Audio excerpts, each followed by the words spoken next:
धार्मी हदीस नंबर 2629। अल्लाह जे रसूल सल्लल्लाहु अलैहि वसल्लम फरमायो त हर माण्हूअ जे मथां सदको आहे।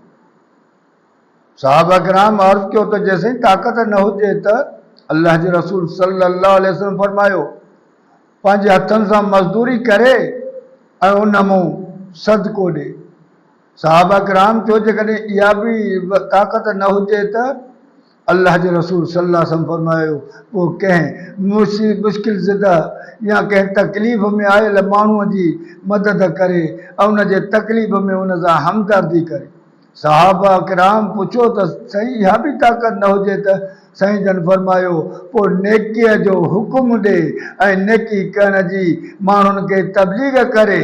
साहबा किराम चयो साईं इहा बि ताक़त न हुजे त? अल्लाह जे रसूल सल्लल्लाहु अलैहि वसल्लम फरमायो पोइ गुनाहनि खां रुकिजी वञे, इहो बि उन जो सदको आहे